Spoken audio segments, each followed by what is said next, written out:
My friends, the topic of my presentation, I called it India Today, not because of the magazine, but because this is my take on how I see my country in terms of the challenges that we face, and I hope I am able to also present for you some solutions.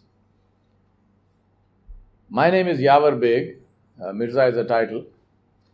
I was born in the best year that there is to be born, which is 1955, and if you don't believe me, ask Malcolm Gladwell or read his book called Outliers.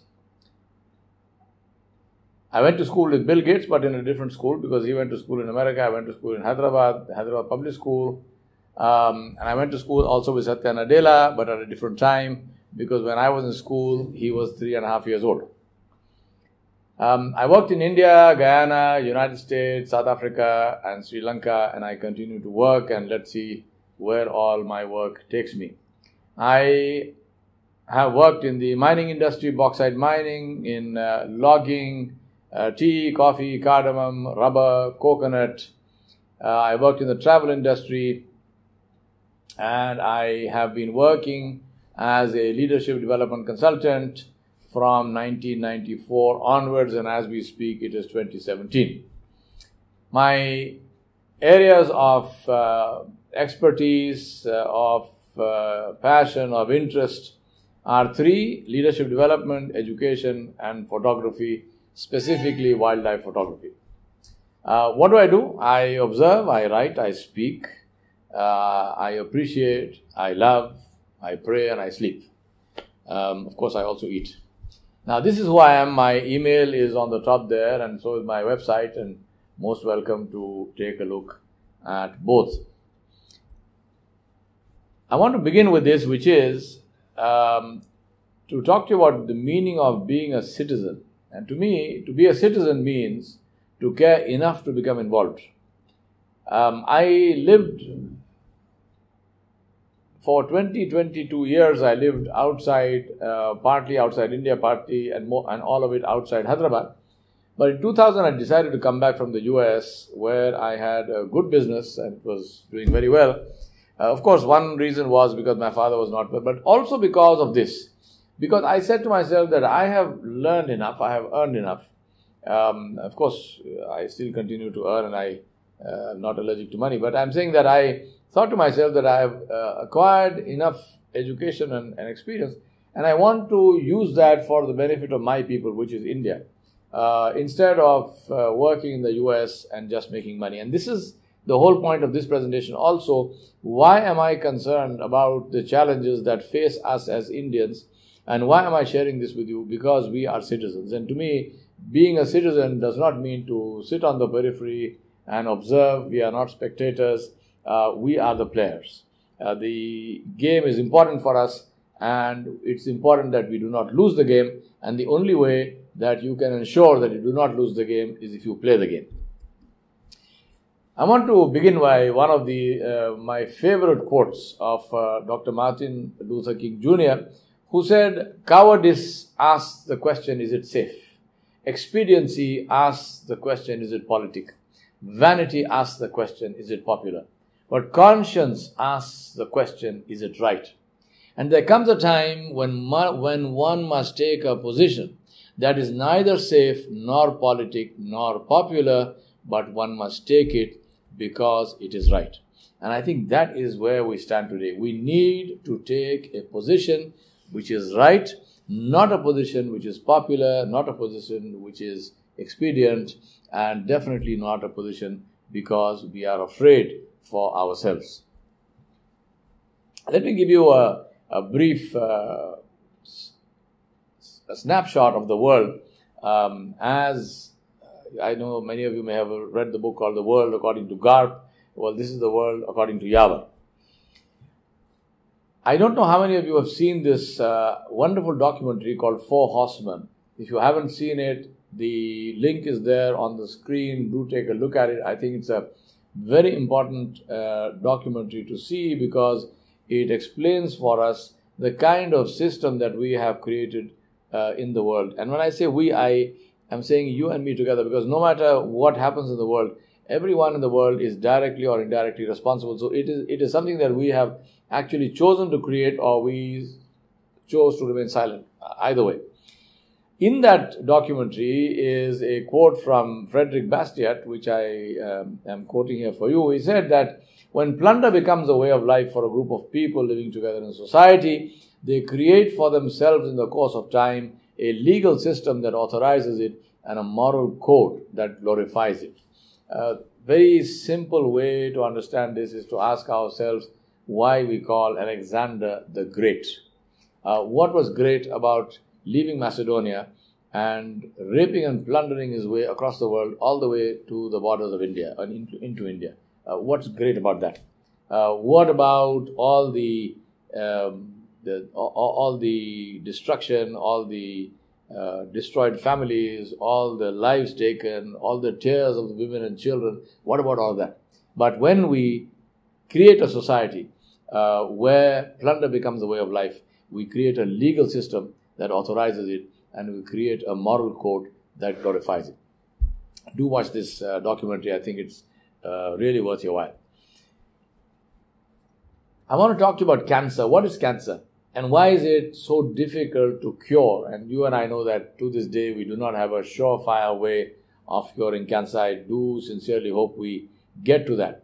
One of the things that we find, and I live in a place within, I think, maybe 2 or 3 kilometers from my house, there are 3 major cancer hospitals. And if you go to them, it's like going into a railway station. They're full of people, absolutely packed, jam-packed with people. It's like cancer has become an epidemic in our society. And I'm talking about India. I don't know about the rest of the world. Maybe the situation is similar there as well. Now, why is that? Because in my view, I think that what I'm seeing here in cancer hospitals in terms of personal cancer, which is in the bodies of people, is really a reflection of the cancer that afflicts our entire society.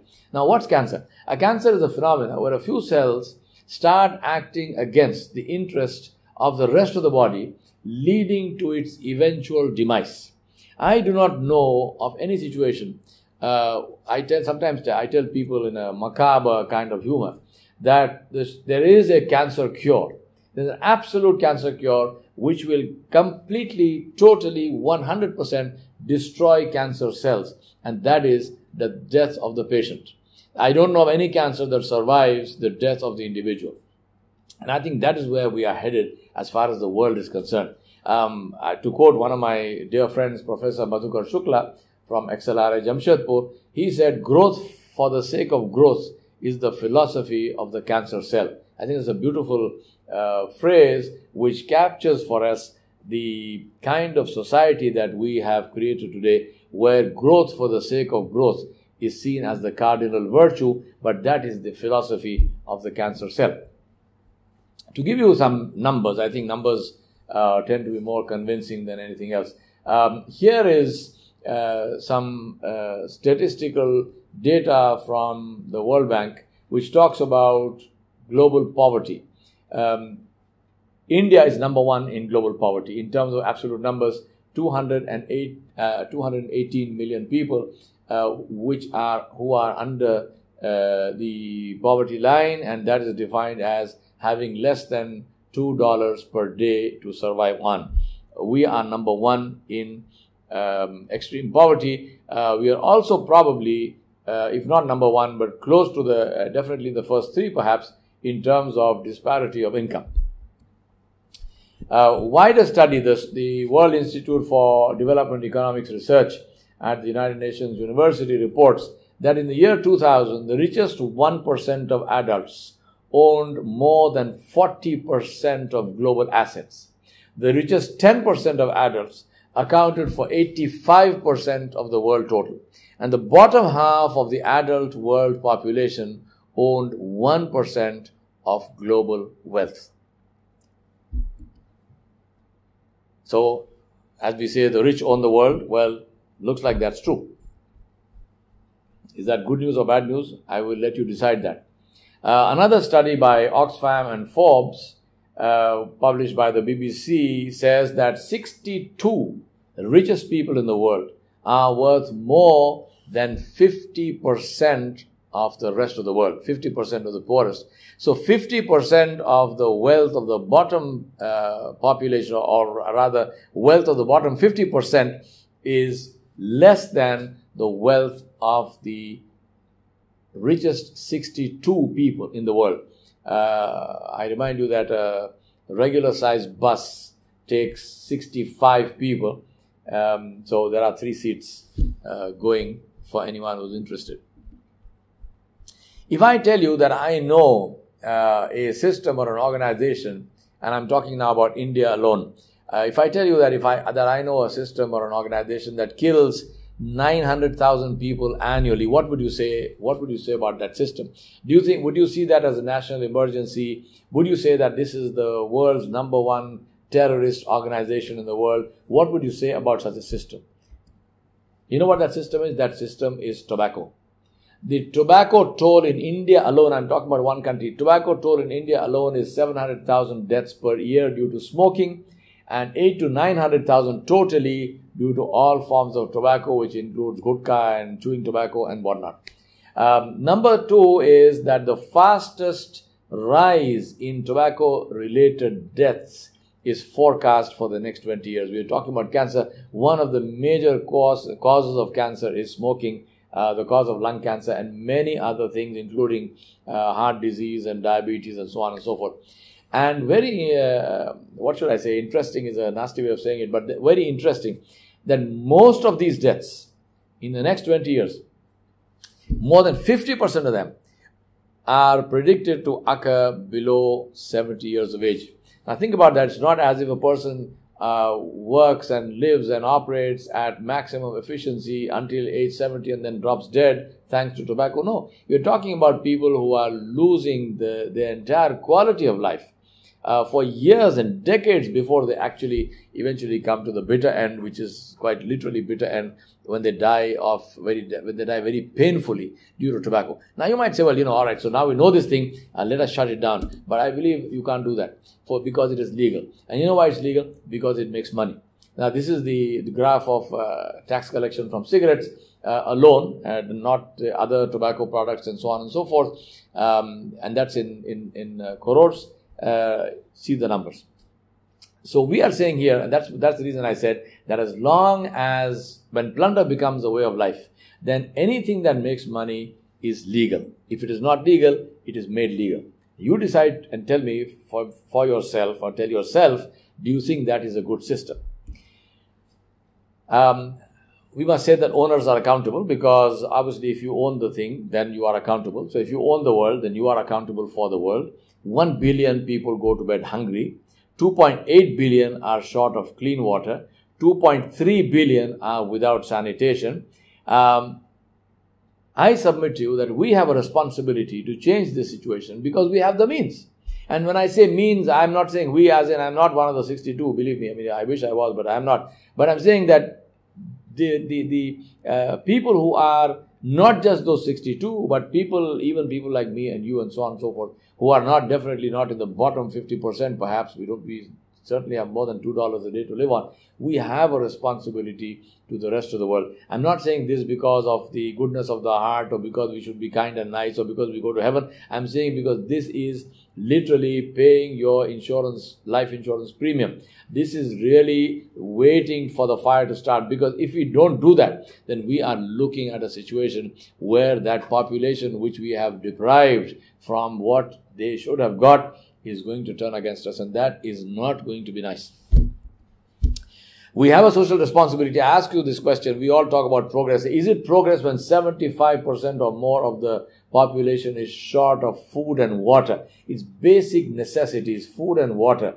In Hindi and Urdu, we say roti, kapda, makan. We're talking only about roti, food and water. 75% of the population is short of food and water. Do you think that is progress? We love to talk, and especially our analysts, they love to talk about GDP. Absolute nonsensical number, because you can have GDP does not show you distribution of wealth.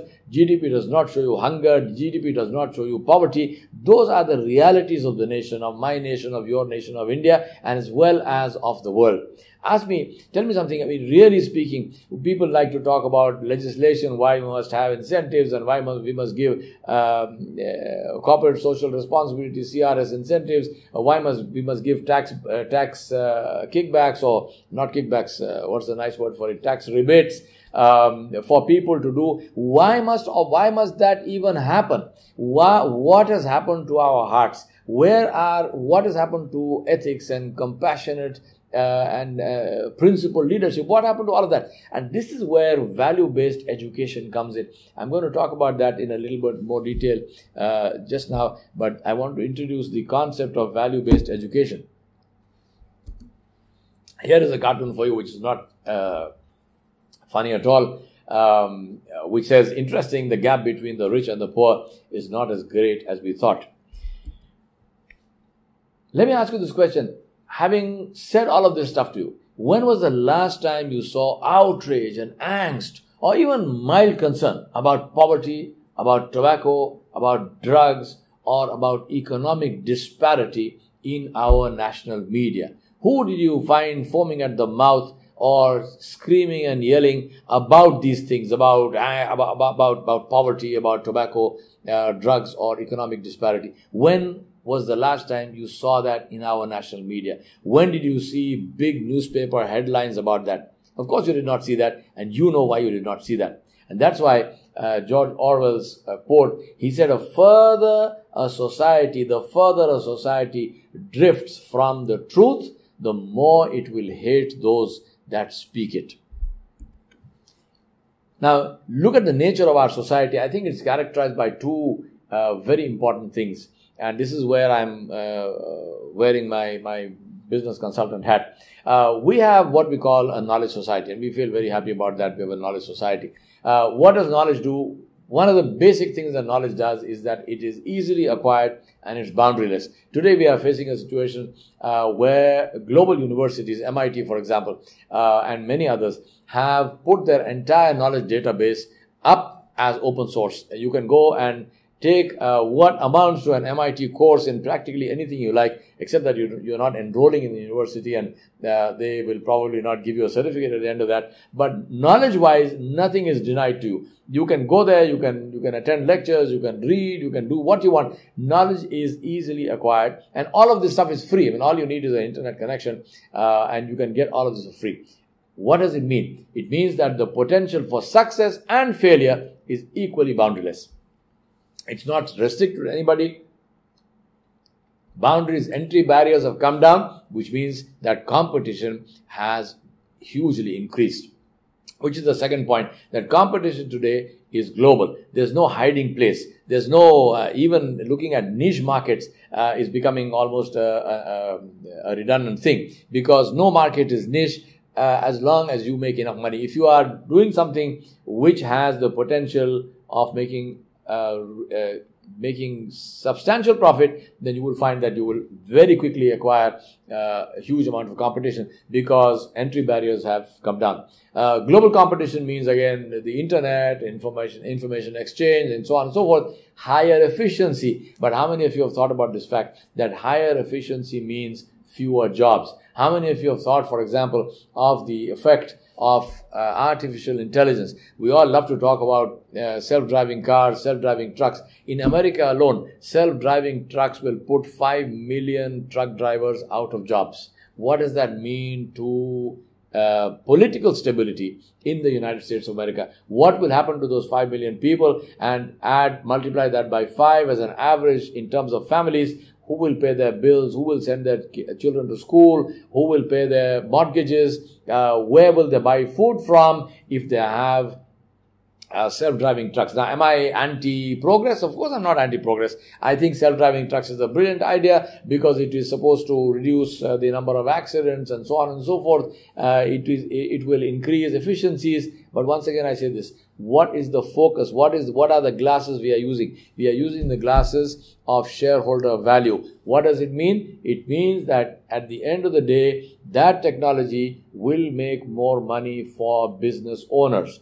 You and I might be the shareholders as well, but the point is, it does not talk about what it does to actually people involved in that work. Bring it to a country like India, and I'll talk to you about that in a minute. We have, for example, in our country, our population demographic. We call this a population demographic advantage.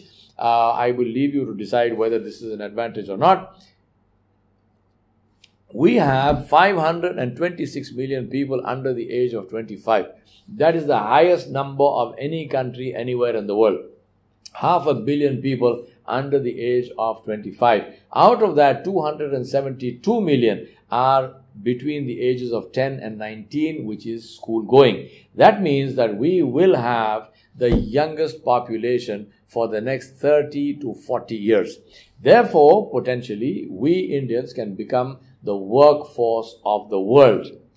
And that is a very big if. And that's the reason why I put that if in big block letters. Now that is because that if is potential for success or potential for disaster. It requires 4 things to become potential for success. Number 1, and I haven't even started counting the 4, I'm talking about the fundamental, the foundation, is a mindset change that we have to bring about from entitlement to contribution. The Indians listening to this, I'm sure will understand that 100%. The others may have to come to India, and it will do good for our tourism. Please do come and see what I'm talking about. Change of mindset from entitlement to contribution. Now, 4 people requirements and 4 national requirements if we want the demographic advantage not to become the demographic disaster. Number 1 is value education, which focuses on ethics and morals. I think this is the number 1 problem that we have in our society today, that we have completely lost track.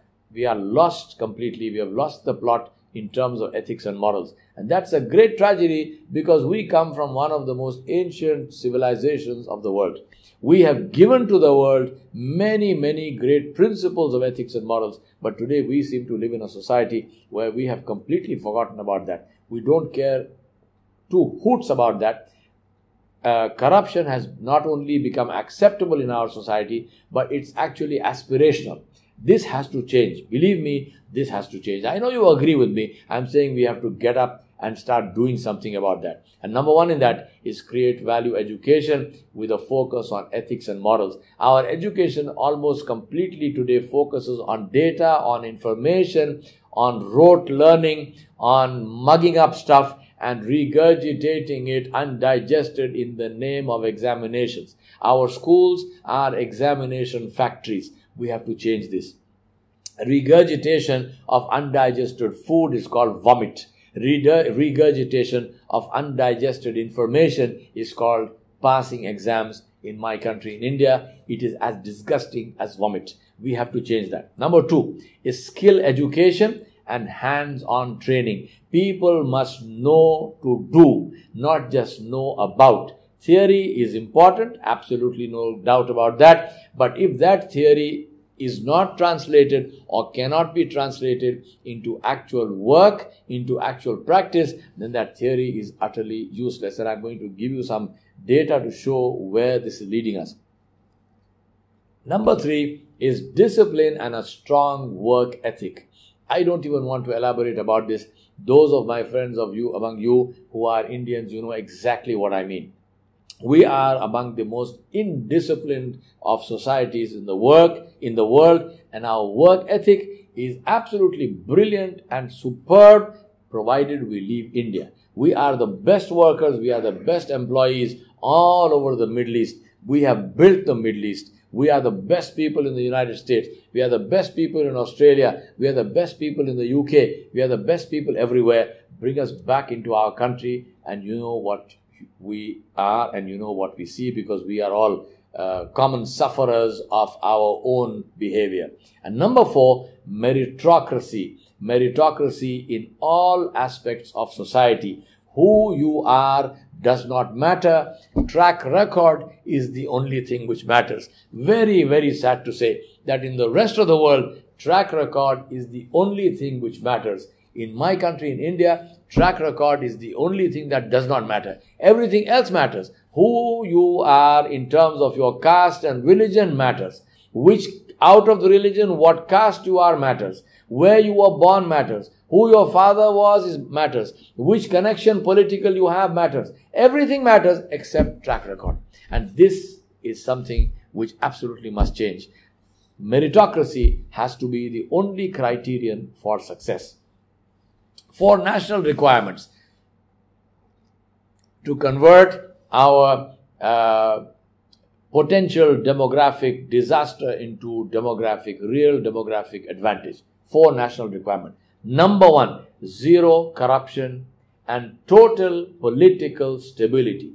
Believe me, theocracies failed. No theocracy has ever worked. Political stability is number 1 requirement for any kind of development. Political stability is number 1 requirement for any kind of investment from other countries into our country, into any country. Political stability. Why do people put their money? Why do they park their money in the UK? Because it is politically stable. Why do people park their money in the United States? Because it is politically stable. Believe me, the world doesn't care. I'm trying to keep my language, I won't say parliamentary, because today parliamentary language, we don't want to speak that. I want to keep my language clean. The world doesn't care you know what your ideology is, what your religion is. The world cares about only one thing. And when I'm saying world, I mean the investors of the world. They care about only one thing, which is political stability. So zero corruption and political stability. Number 1 requirement. Number 2 requirement is energy efficiency and surplus. Power plants. We are in a situation today where we cannot provide 24 hours of uninterrupted clean power. That is not an attractive thing for investors. Number 3 is world-class ports, roads and transportation system, which is trains. We need to have them at world class. And number 4 is funding for this infrastructure.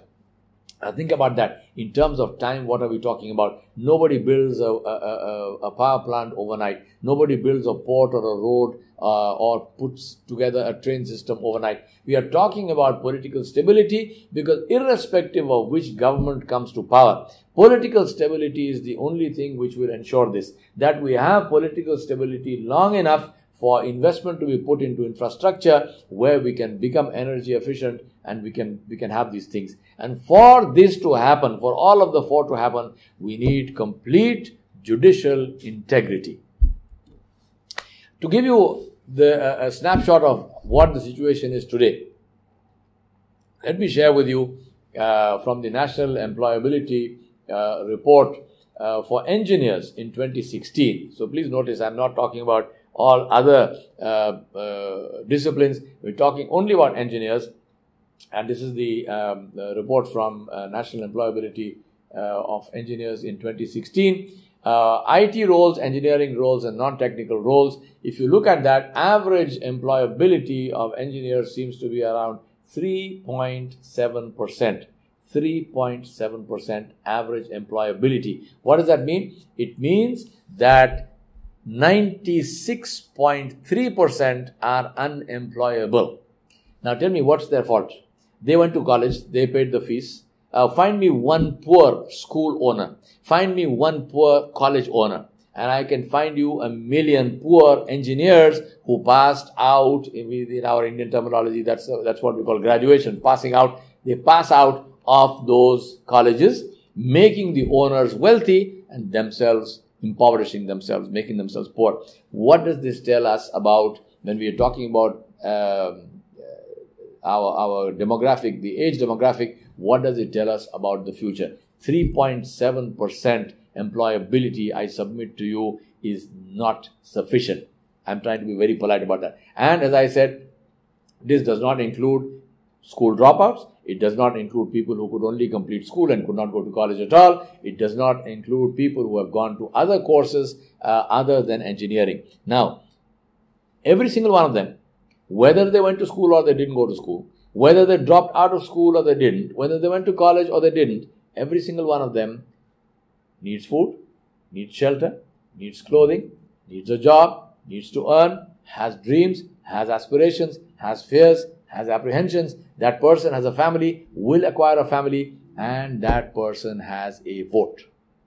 Now, think about the implications of that in terms of our society going forward. Seneca was a great Roman senator and a very wise man. And he mentioned something which we now today call as the Seneca cliff. What he said was that increases of anything are sluggish, but the way to ruin, meaning increases of growth and increases of development, are slow, but the way to ruin is rapid. That's why it's like a cliff. It takes you a long time to go up like that, and then there's a drop. Now, we today, I believe, are suffering from our decades of neglect. Our decades of neglect are catching up. This is not a criticism of the present government. It is not a criticism of the last government. It is not a criticism of anybody. It's a criticism of our society for decades of at least 100 years, which means 30 years, 3 decades pre-independence, 7 decades after independence. Our decades of neglect are catching up with us today. It's not an issue of any government in power or not in power. It's an issue of us as a society.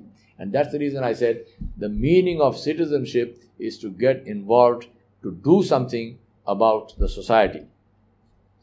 Now, 3 critical challenges that we have. Number 1 is to understand that work will get more efficient, which means it will get more technical. It will get robotics, artificial intelligence. The internet has become and will become a huge force.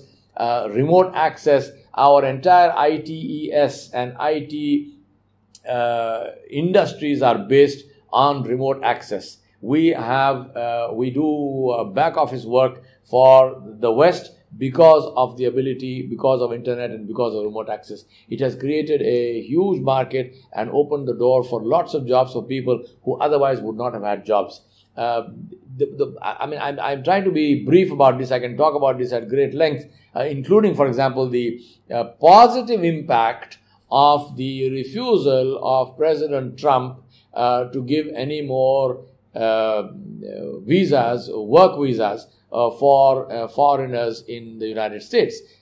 So the question is that as far as India and Indian companies are concerned, in my view, this is a good thing. It's not a bad thing.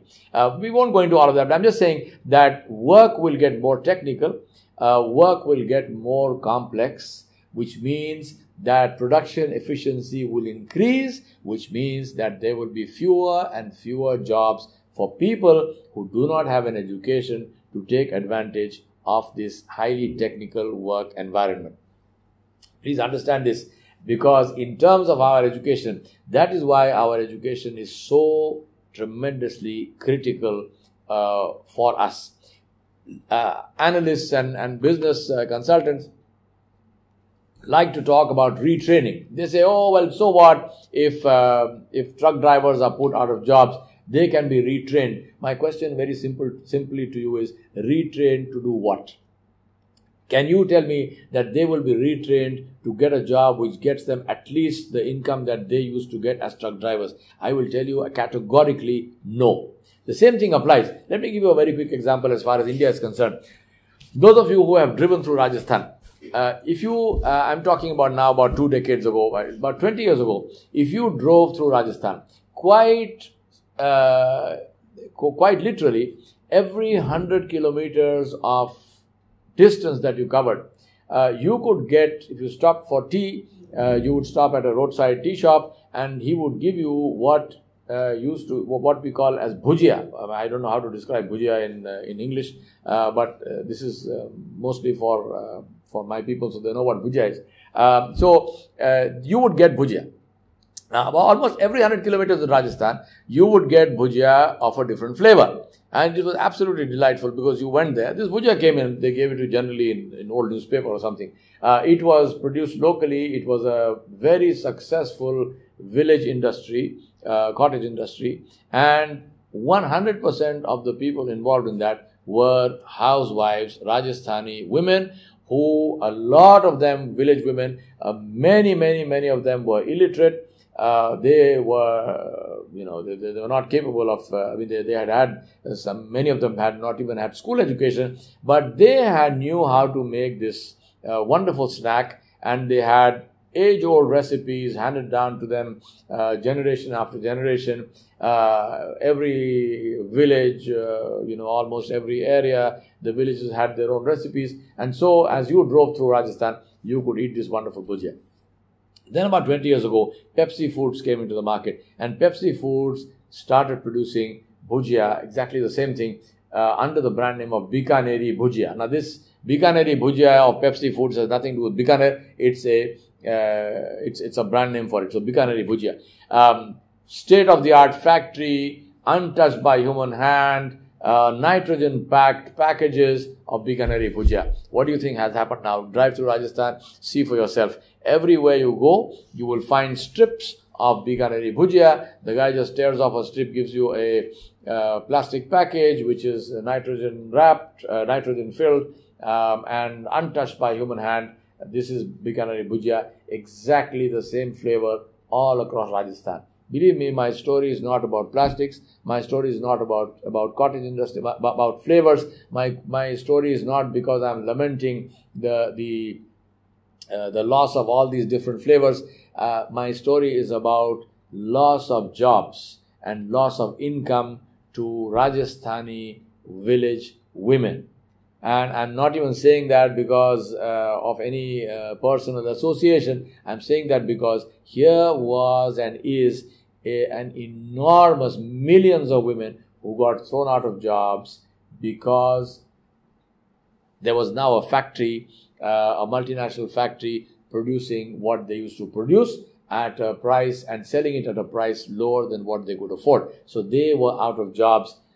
They could not earn any money anymore. Now, important thing is this. Number one, it has a direct impact on their own personal finances, on their home finances, and a negative impact. And secondly, they are untrainable for any other job. So what will you do with these village women who are uneducated, who are living in remote villages in Rajasthan? What will you re-educate them to do? What will they be able to produce which will give them the kind of income that they used to have? This is the issue of progress, of critical challenge, of work, of progress, of foreign investment into this market, because at the end of the day, it is shareholder value which is the key driver. It is not poverty alleviation. It is not job production. It is not job provision. It is not local economies. It is shareholder value. What is good for the shareholder is what will happen. And usually, not always, but most of the time, that is not necessarily good for the people of that economy.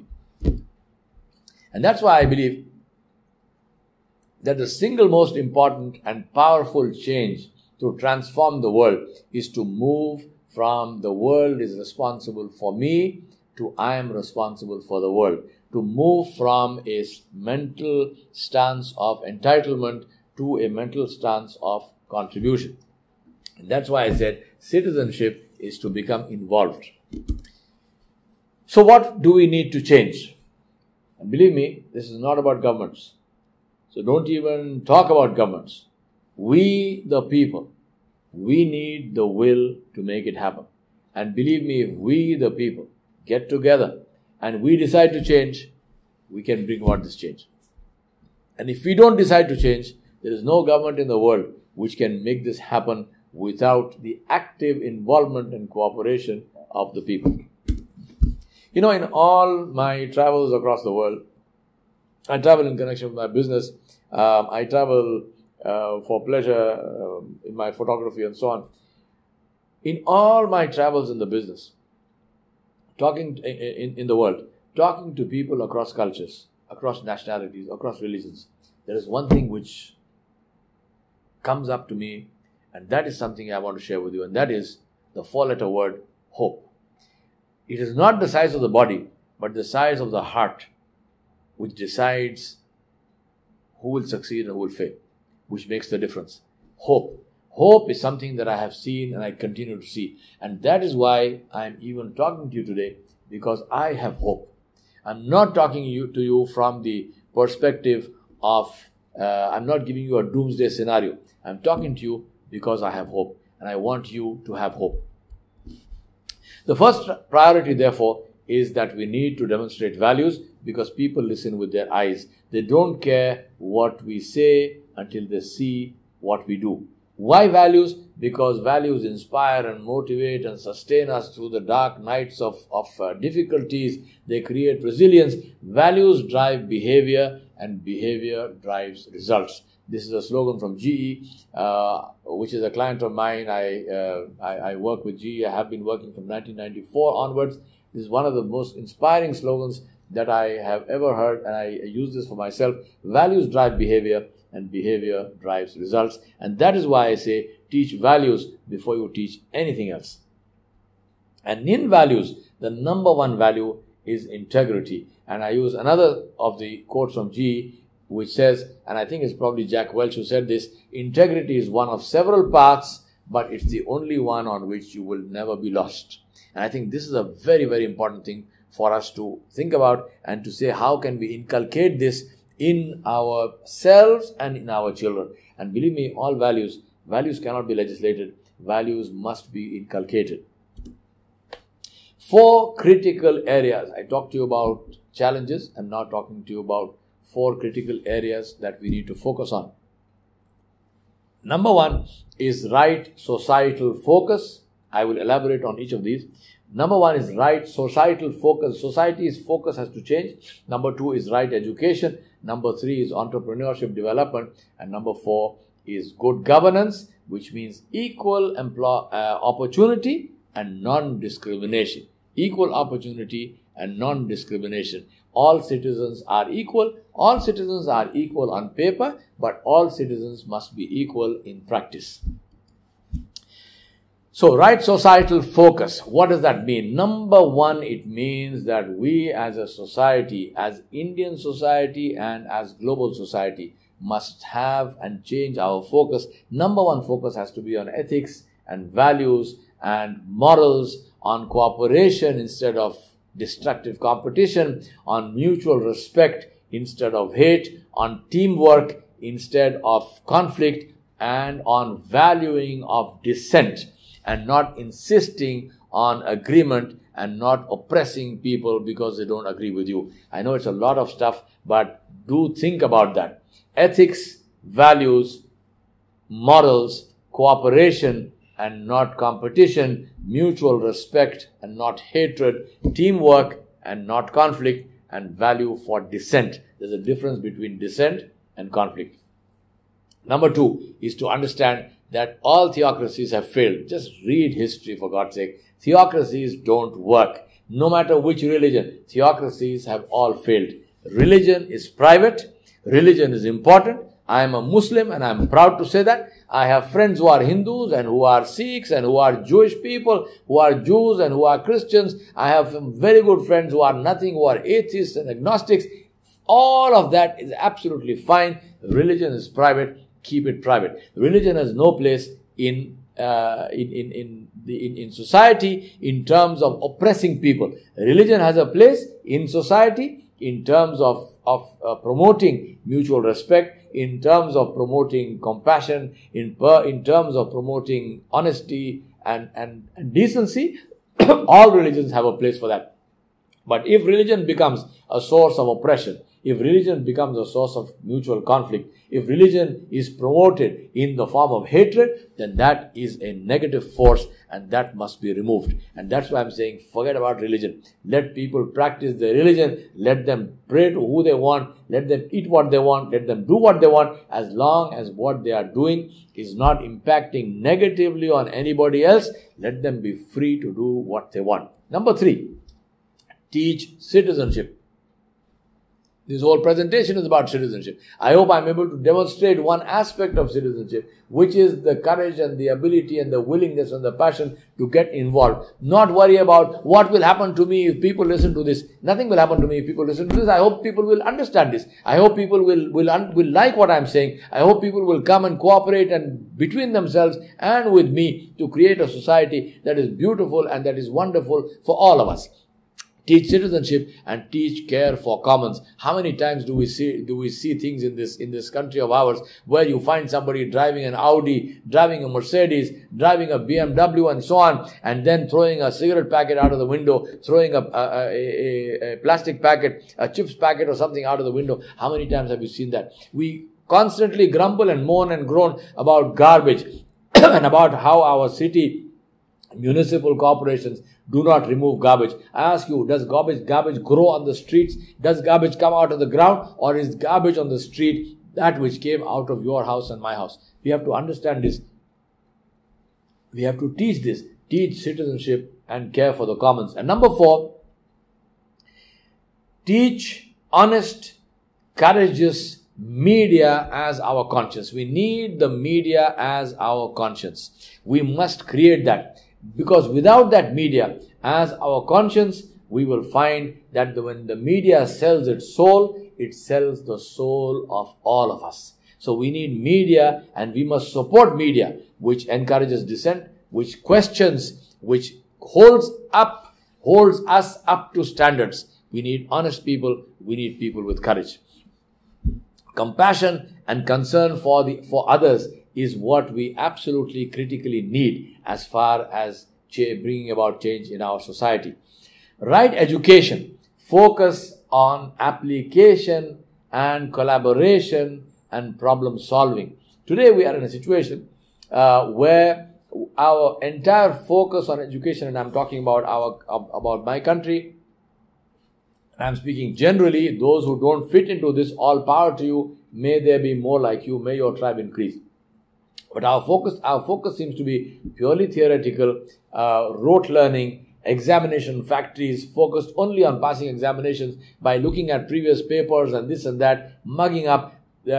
Collaboration is punished. It is called cheating. Collaboration is punished because children are not allowed to collaborate. Problem solving, we don't even care. As long as theory can be regurgitated, exam is passed. At the end of that, the person is unemployable, does not know what to do. We don't care. Number 2, we need to create education which demonstrates mutual respect and acceptance. Today, this is totally missing in our schools. There is competition, there is hatred, there is discrimination between children. We have people making racial remarks, racist remarks,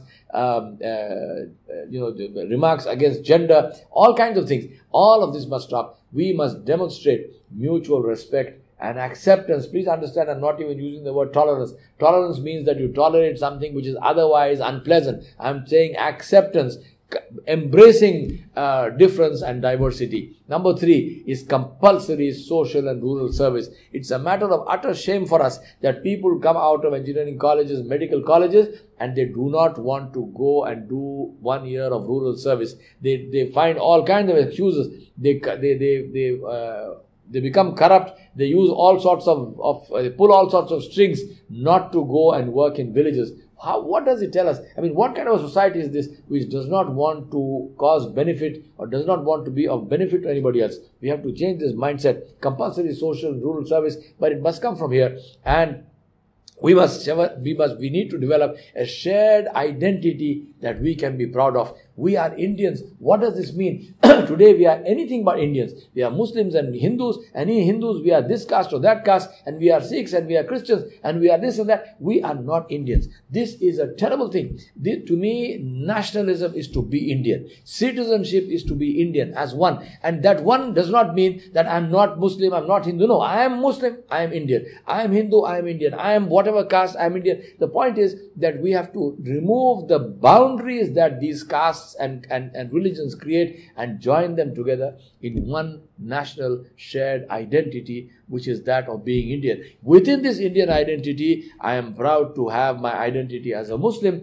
You are proud to have your identity as a Sikh or a Christian or an atheist or a Hindu or what. That is absolutely fine. No problem. That is the diversity which we embrace and which we all accept and we are proud of. But the one shared identity must be that of being Indian. And to enable all of this, we must have teacher training. This is not going to come out of nowhere. There is no such thing as a school with a good school with bad teachers. Any school is as good as its teachers, and the first school and the first teacher is the parent and is the home. The third thing that we have to focus on is entrepreneurship development.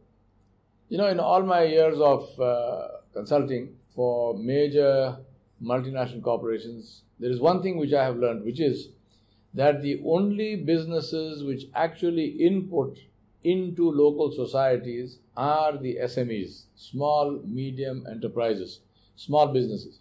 Multinational corporations do not input into society. Multinational corporations work almost exclusively for shareholders.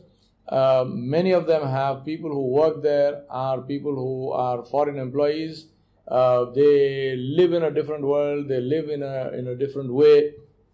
But it's small businesses who will buy from the local shop, they send their children to local schools, they employ local people, they live in the communities and they contribute to the community. So we need to build and create a culture of entrepreneurship development.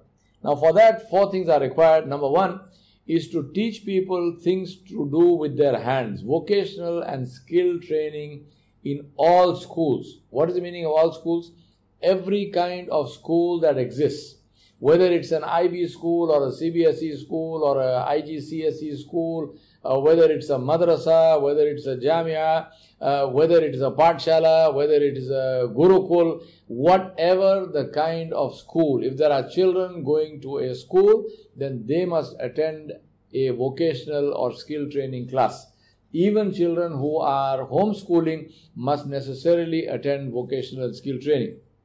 The good news is that the government of India has a department which provides this free of cost. So you can actually, this doesn't even cost money. If you want to set up your own vocational skill training facilities in your schools, all school timetables or curricula have the time to allocate for this work. Number 1. Number 2, infrastructure is already there. School buildings exist. So there is no new infrastructure that needs to be created, except of course for tools and so on to teach. And third thing is that this will provide employment for artisans and for technical people who may either be unemployed or they may be able to use some extra money. So we are solving several societal issues by creating vocational and skill training. And biggest and most important for me is the mental block that we have in our students today, where they think that just going to a college and wearing nice clothes and reading books is enough. They do not want to get their hands dirty. They don't want to put up their sleeves and do things with their hands. And this is a general trend which we find in many young people that needs to be broken. So vocational and skill training in all schools. Number 2 is entrepreneurship training. What do I mean by that? I mean, I have trained myself now as a plumber. I know how to do that. How do I convert this into a paying business, into a paying proposition? That is the issue of entrepreneurship training. So taking the skill and vocational training and converting it into an actual business. Number 3 is venture capital funding. Now I know how to do that. I need some seed capital. Who is going to give me that? Believe me, again, we are not looking to the government, although once again, Government of India has some excellent funding schemes where they give money as in many cases as grants. So it's free money. In many cases also as interest-free loans to women entrepreneurs, to entrepreneurs from different areas. There is a minority corporation which helps minorities. There are multiple sources. And believe me, somebody asked me this question once and they said, who will provide the funds? I said, you will provide the funds. You have to put your hand in your pocket and take the money out and put it there, because it is your pain and you have to eat the medicine. So if the government gives that, that's fantastic. If the government does not give that, it does not matter. We need to put out the money there to create these venture capital funds. I'm not talking about large billions of dollars. I'm talking about a few lakh rupees, which is more, we are more than capable of raising that money on our own. Most of us are aware that we spend colossal amounts of money on useless things like ostentatious weddings and so on. If we take even a fraction of that money out of that area and spend it on something like this, believe me, we have the capital within our societies to create venture capital funds. So you teach them a skill, you teach them how to convert that skill into a business, and you give them the seed capital to actually set up that business. And the last one is hand-holding and monitoring. This must be done. Each one of us must volunteer and say, I am willing to take under my umbrella X number of young entrepreneurs or new entrepreneurs. Need not necessarily be young, can be retired people also coming into the business, into the business world, and help them to run their businesses profitably. People don't need hand-holding all the time. As long as once they start rolling, then that's fine. The key thing is, we don't want to create more employees in the market. We want to create more employers. I think that's a very, very important mindset change that we have to create. Today, the tragic thing, and it's actually it's amusing in a very unamusing way, at even business schools, people who you have a business school, you have an MBA college, you are supposed to create employers. You're teaching people how to do business, and at the end of the business program, 1 year, 2 years, whatever it is, you have a placement cell, and you have these MBAs or BBAs or whatever they are standing in a line, begging bowl in hand, waiting for jobs. Well, how insane is that? I mean, that's completely crazy. I mean, you should be providing employment. I mean, I say this all the time. All MBA colleges, all business schools must get rid of their placement cells. No placement cells. The one who studies how to do business must create businesses. Believe me, if you do that, you are going to create employers who will employ other people. It's not the job of a government to provide employment. We have to change our mindset in this country from being subjects of a colonial ruler to being participants in citizenship of our own government. We have got too used to, for centuries, we have been ruled by rulers of one kind or another, good, bad or ugly. But as far as we as citizens are concerned, we were not citizens, we were subjects of a ruler. So we have got used to this stance as far as anything is concerned. We think our job is to go like this to a government, and the government must put a job into that hand, a government must put food into that hand, a government must put medical care into that hand, and my job is to stand there, and if I can't get that, then I moan and groan and I complain. I think this mindset has to change. We are citizens. It is our job to create things for us. It is our job to help a government to govern. It is our job to create good stuff for ourselves, and that is very, very, very important. So I think this mindset change must be done, and we must go forward. And the fourth thing, very, very important, is good governance. As I said before, without law and order, without political stability, nothing will be achieved. No education, no development, nothing can be achieved.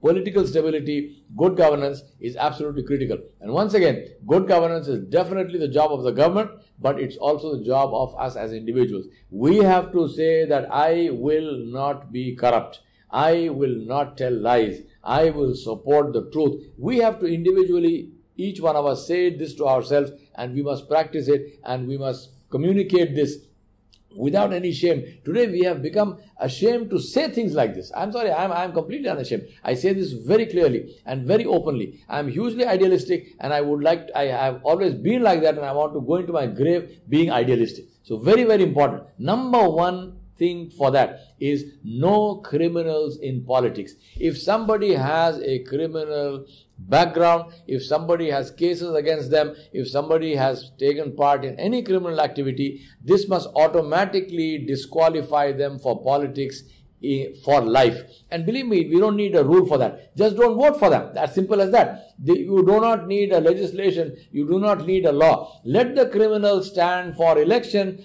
Just don't vote for the person. The person cannot be elected. He will be or she will be standing on their own. No criminals in politics. We have to be completely insane to believe that a person who is a criminal, a person who has no respect for the law, a person who has no respect for humanity, a person who has no respect for anything worthwhile can actually become a good leader, can actually become a good minister, can actually become a good ruler. I mean, what kind of thing? How can we imagine that? We have to get rid of this mental block. No criminals in politics. Number 2 is rule of law, which means that nobody is above the law.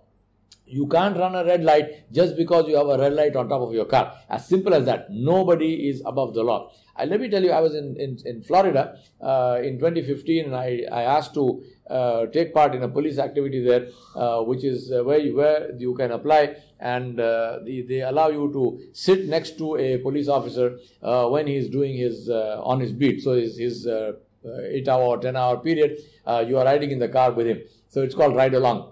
So I applied for this ride along. So they said to me, this is only open for US citizens. So I said, give me a US citizenship. I mean, I'm not objecting to that. So everyone had a big laugh and they said, no, we'll change the rule for you and you are most welcome. So I went there. I asked to go for the night shift, which was from 9 p.m. to 3 a.m. I wanted to see, so the man said to me, the officer said to me, it looks like you want to see all the drug addicts and alcoholics. So I said, yeah, let me. So he said, I'm going to now deputize you. And he gave me a badge, which I put on my shirt. And he said, seriously, he said, you are now my deputy, which means that if need be, you will have to act in order to make things happen. So now I was not sure that I had bargained for that. But anyway, since I was there. So I sat there. Now, as we were going along, there was a call. And the moment there was a call, he put on his siren. The beacon went on, the light, and then he drove and he went through. Now, I asked him a question. I said, and then once that call was finished, we were driving along. We came to a red light and he stopped. And remember, this is in the middle of the night. So he stopped. There was no traffic, nothing. So I said, why can't you go through? So he said, because I'm a police officer. So I'm thinking to myself, well, so what? That's the reason to go through. Of course, I didn't tell him that. Then I said to him, I said, supposing you just put on your beacon and your siren and you go through this thing. He said, I will be prosecuted. He said, every time I put on my beacon and siren, it registers in the headquarters, and they will match that with a call. And if that call was not given, if I just put on my beacon or siren because I'm going home or something and I'm in a hurry, I must catch this basketball match, I must catch this baseball match. He said, no way, it doesn't work like that. He said, we as police officers are the first people whose job it is to uphold the law. Then he says to me, my own line, which he, of course, obviously he never heard that, but he says to me, he said, how can someone who breaks the law uphold the law? How can someone who breaks the law enforce the law? Seriously, how can they do that? I want to tell him, come and ask us in my country. But anyway, obviously I didn't do all of that. I'm just saying that the rule of law means nobody is above the law. Number 3, criminals must pay, not crime. The problem in our country is crime pays, criminals don't pay. That must be turned upside down. Criminals must pay, not crime. And 4th one is corruption must be treated as treason, because corruption is treason. A corrupt person is a traitor, and that must be rooted out. Even if it means draconian punishment for corrupt people, that must be done. We are a joke. We are a very nasty joke in the global environment, where we talk about 40,000 crores and this kind of thing. I mean, all kinds of numbers of this scam and that scam. Please, we have to get out of this, and that will happen only with zero tolerance in law enforcement.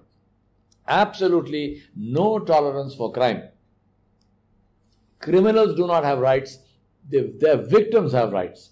Look at rape, for example, in this country. How horrible it is. It has become like an epidemic in our country. I don't want to go into details now, and I don't want to take more of your time. But seriously, I think all of us know exactly what I'm talking about. You guys, you watch TV. I don't even watch TV, so you probably know this better than I do. But please understand, good governance is what is required. I'm not saying, obviously crime can be prevented, but not every crime can be prevented, but every crime can be and must be investigated, and every crime can be and must be punished.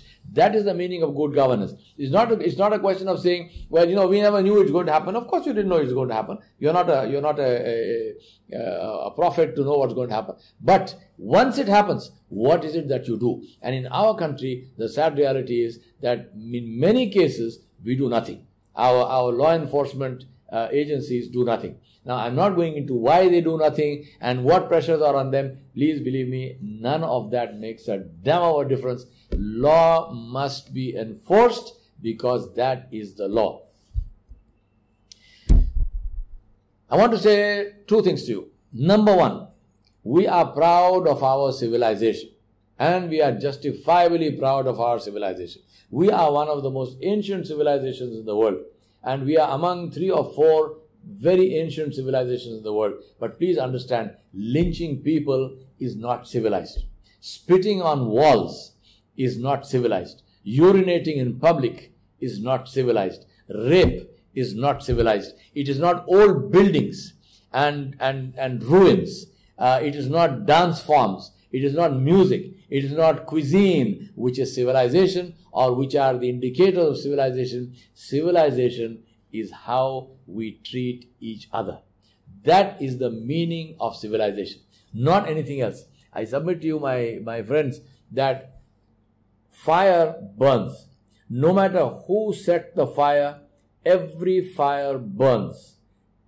And the result is always, always, always ash. Find me a fire, the result of which is flowers. There is no such thing. Every fire burns, and the result is always ash. So it doesn't matter who set the fire, that fire must be stopped. And in our society today, we are living with fire, and we are becoming used to fire, and we are becoming people who have turned into arsonists. This has to stop. This absolutely, completely, and totally has to stop. We talk about potential, and this is justifiably so. We can talk about potential. But please understand, a ton of potential is not worth 1 gram of action. 1 gram of action is worth more than a ton of potential, because any potential must be encashed. Potential that is not encashed is a waste of time. It will become a line in a history book. We today have the potential to become truly one of the most influential nations in the world. Please understand and please listen carefully. I'm not saying we have the potential to become one of the most powerful nations in the world. That is rubbish. Today, power is defined purely as military power. We have countries which manufacture arms, which sell arms, and then they want peace. This is insane. This is crazy. That will never happen. I'm not talking about that. I'm saying we have the potential to become one of the most influential nations in the world. We have the potential to become a nation which will give brain power to the world, which will show the world how to live in this world. We have the potential to become hugely popular, hugely respected, and obviously very, very prosperous, because we just spoke about how the demographic advantage can be turned in our favor. But for that, we have to change our ways, and we have to change them fast. We have reached an absolutely crisis situation, and if we do not save ourselves, we are going to land in a colossal disaster. Please understand, we are going to land in a colossal disaster. Believe me, at the end of that disaster will also pass. So I'm not saying it won't pass. The point is, what will it leave behind? What will it do to those who that disaster will come on whose heads, which is ourselves? Our future is quite literally in our own hands, and it's up to us what we want to do. Final slide, therefore, is what can each one of us do as individuals? We can and must do 4 things. Number 1, we must promote togetherness and we must reject hatred. Believe me, this must be done in every single home. This begins in the home. Anytime you hear your child, first of all, never say anything which is divisive in front of your children. If the children say anything which is divisive, immediately correct them. Never say anything which amounts to hatred in front of your children, which amounts to dislike for other people, for their religion, for their culture, for their ways, for their society. Do not allow that to happen. Promote togetherness and reject hatred in every single home, in every single place of worship, in every single school, in every single place of work, in our collective environment, in our trains and our buses and our planes and our public places. We must promote togetherness and we must reject hatred. Every single one of us has a personal, individual responsibility to do that. Number 2, promote citizenship and care of commons. I think I've spoken about citizenship enough. You know what that means. It means we need to get involved and we need to promote care of commons. If you see garbage on the street, go pick it up. Don't complain about that. Go pick it up. If you see somebody throwing something out of a car window, stop the car, pick up what he threw and give it back to them and say, please go and put it in the garbage bin. It's very important for us to do that. Promote citizenship and care of commons. Number 3, promote vocational training. Use your pressure, use your influence to get schools to start vocational training. Now, I don't care what you teach. You can be teaching religious education. You can be teaching secular education. You can be teaching anything. You must teach some skill, vocational and skill training. Promote that. And number 4, promote entrepreneurship. Teach your children to deal with money. Teach your children to start businesses, and not about global businesses, small businesses. Teach them entrepreneurship and support each other to do this. I am on record and I am saying this to you. Anybody who wants my support in that, go Google me. My specialization is entrepreneurship development. My specialization is teaching people how to set up businesses. Anyone wants my support in promoting these 4 things, which is togetherness and rejecting of hatred, which is citizenship and care of commons, which is promoting of vocational training and promoting of entrepreneurship. Anyone wants my help, go to my website. There's a lot of free stuff. If you want me personally to come and help you, all you have to do is ask. I will charge you no fee. It's free because I'm a citizen, you are a citizen. It is our job. Now tell me, what more can I do? I'm seriously asking you as one of you. You are from me, I am from you. We have to do this together because our personal future, yours and mine, is invested in this. Last things I want to share 2 of my quotes with you. There are 2 kinds of people in the world. Those who look for ways to succeed and those who tell you why they couldn't succeed. There are 2 kinds of people in the world. Those who look for ways to succeed and those who tell you why they couldn't succeed. It's your choice which one you want to be. And the second quote that I want to leave with you is, I will not allow what is not in my control to prevent me from doing what is in my control. It is not in my control to change this world, but it is in my control to speak to you from my heart and hope that you will listen to me. Thank you very much for your time. I hope I made some sense. I am available to you. Anyone who wants to communicate, many thanks. I thank you from the bottom of my heart and I wish you everything that is good in this life. Thank you very much.